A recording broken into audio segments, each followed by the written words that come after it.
Hello guys, welcome to Cruise Control.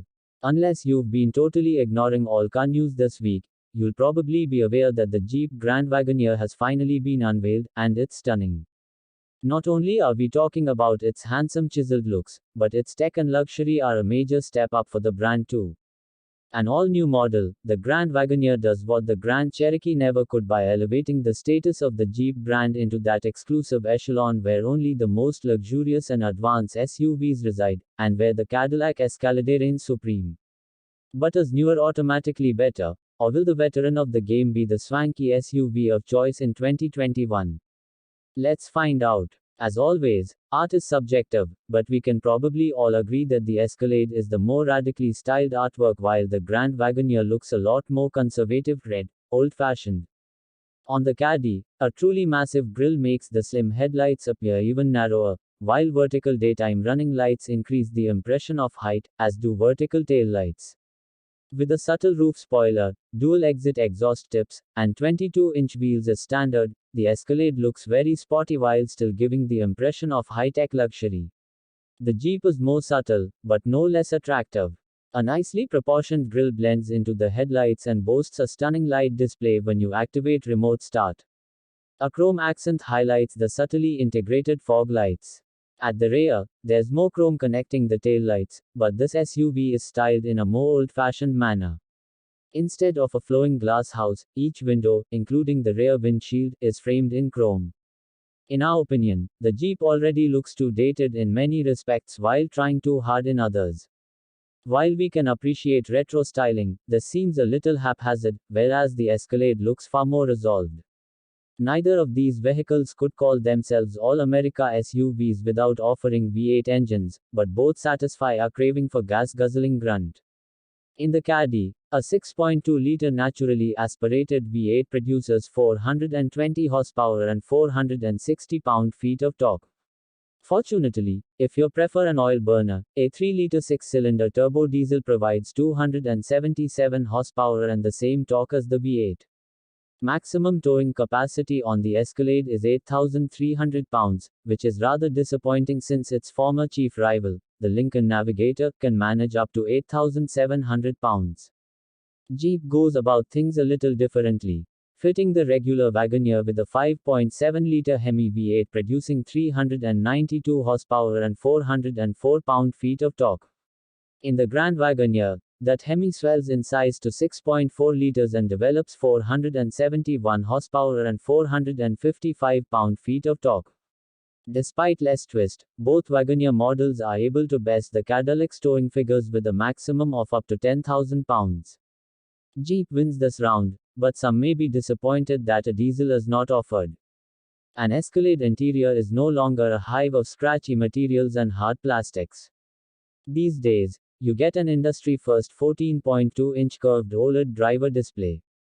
This looks stunning, but Cadillac isn't giving up on tradition completely either.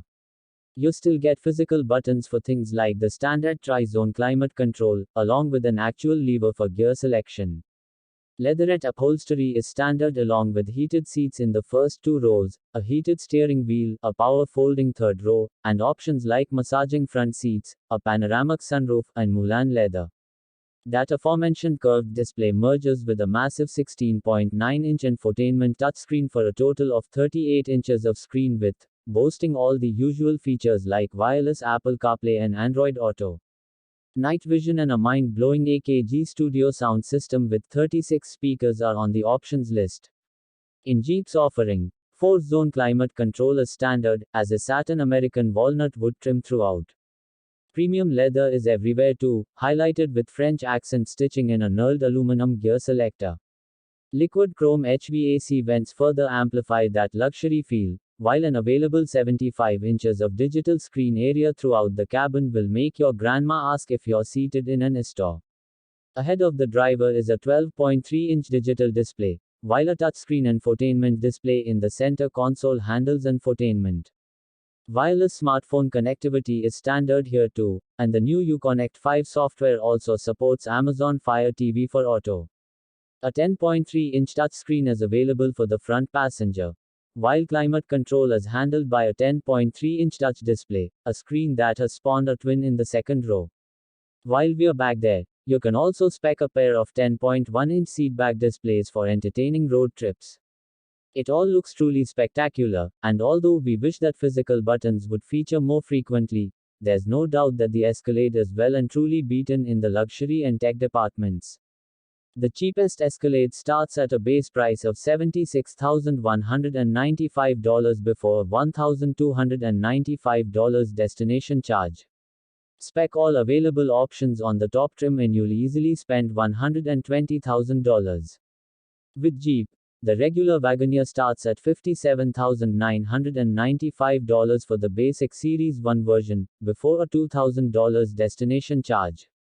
The top trim is $88,965, but at the time of writing, the configurator was not yet live, so a fully loaded price could not be obtained.